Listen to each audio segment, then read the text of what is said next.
So why is all this important at all, right? Because immediately when you think of it, people are going to tell you that everybody gets into the kingdom if Jesus died for them, right? So as long as Jesus died on the cross for your sins, everybody gets into the kingdom, and that's true, right? Because we have Revelation 7:9 that tells us, after this I beheld, and lo, a great multitude which no man could number of, all nations, all kindreds, and people and tongues, stood before the throne and before the Lamb, clothed with white robes and palms in their hands. All right. So it says all kindreds, all people, right? So we know that it's not something by race that you are saved or make it into the kingdom.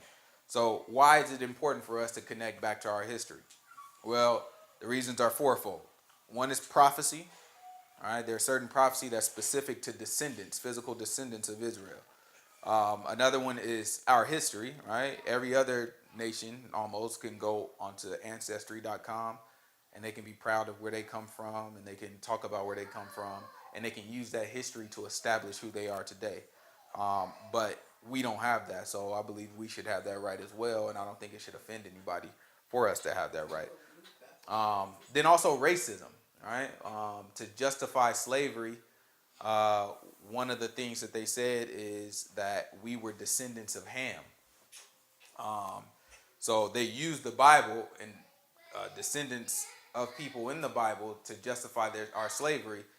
So I think it would only be fair for us to use the Bible and things outside of the Bible to justify that we are not the descendants of Ham. In fact, we're also we're actually the descendants of Israel. And then lastly, it matters because they think it matters. All right. So here goes another video. So why do you think these right-wingers suddenly love the Jews so much? Well, I mean, you would know. Israel, and I did see I the do movie know, but I want to know why you... I did see it. And that a lot of Christian conservatives are huge supporters of Israel. Huge, I agree. Huge supporters. This is not Why? new. Because they believe that's where the end of days will happen, and they want to protect Israel. Right. They want to protect Israel from destruction. We know this. No, but so what happens? But what happens to the Jews at the end of days? Well, Christians have a certain storyline there. What happens to the Jews? Barack Obama has said repeatedly, time after time, that there is nothing more important than the United States' friendship with Israel, and that the United States will back up Israel every moment of every day if and when he becomes president of the United States. In a 2013 Pew Research survey, in answer to the question, was Israel given to the Jewish people by God? 40% of Jewish Americans said yes. 44% of all Americans said yes. And 51% of black Protestants said yes. Yeah, so don't let anybody tell you that, no, it doesn't matter. It doesn't matter who the Jews were all saved now, because you'll see when it's not about us, it does matter to them, right?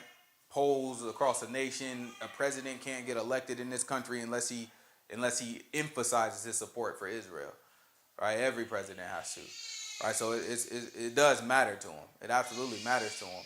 It just doesn't matter when it's us. Same way lives are. It matters when people die. All lives matter until one of us die. All right? And it matters, Barack Obama was the president for all people. It just so happened that he didn't do too much for us. Right? So it always comes up to everybody is equal. Everybody is on the same page until it's something that is specific to us. And it's like, you guys are doing too much, right?